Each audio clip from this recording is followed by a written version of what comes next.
नमस्कार।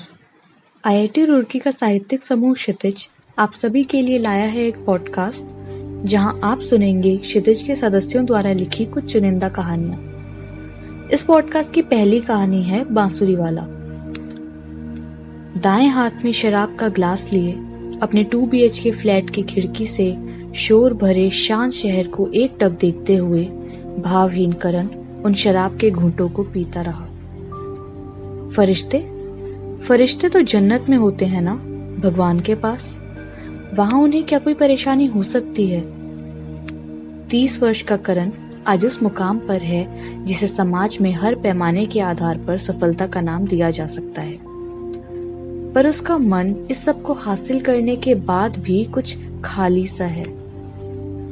आज करण अपने ऑफिस में अगले महीने आने वाले इवेंट की योजना बना रहा था कि अचानक अपने लैपटॉप पर कुछ टाइप करते करते उसे उस बांसुरी वाले की याद आई।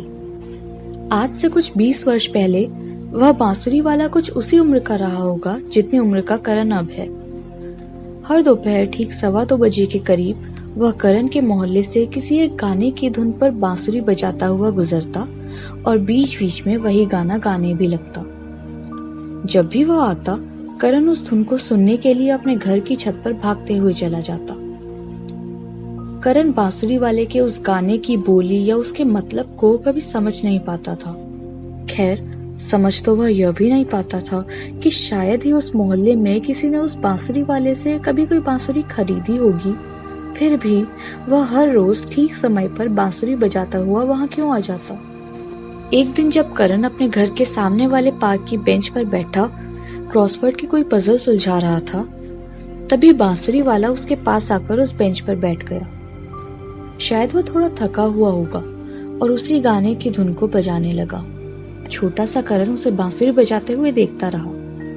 अपनी नन्ही सी आंखों में चमक और धीमी सी मुस्कुराहट में उस मासूमियत से करण ने पूछा, ये कौन सी बोली है और इस गाने का मतलब क्या है?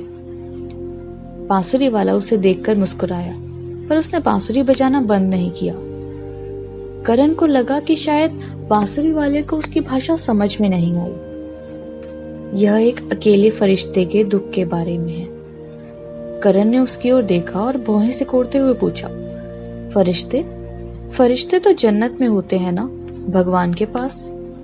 हाँ, बांसुरी वाले ने कहा। वहां उन्हें क्या कोई परेशानी हो सकती है? तो बांसुरी वाले ने एक गंभीर पर स्थिर स्वर में कहा, जैसे वह किसी 10 वर्ष के बच्चे को नहीं बल्कि अपने ही किसी हमउम्र से कह रहा हो।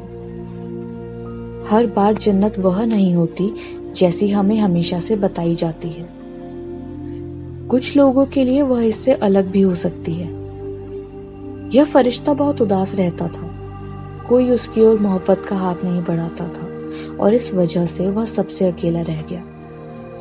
करण ने फिर पूछा, क्या भगवान भी उससे बात नहीं करते थे? तो बांसुरी वाले ने हंसते हुए कहा, उन्हें और भी तो काम करने होते हैं ना, जैसे यह पहेली सुलझाने में तुम्हारी मदद। बांसुरी वाले की बात सुनकर करण भी उसके साथ हंस पड़ा। छोटे से करण को बांसुरी वाले की बात शायद ही समझ में आई हो, पर आज के करण को वह बातें एक एक शब्द वैसे ही सुनाई दे रही थी और महसूस हो रही थी जैसा वह बांसुरी वाला कह रहा था। यह कहानी यहीं समाप्त होती है। फिर मिलेंगे अगली कहानी के साथ, और कहानी पर अपने विचार हमसे कमेंट्स में जरूर साझा करें। धन्यवाद।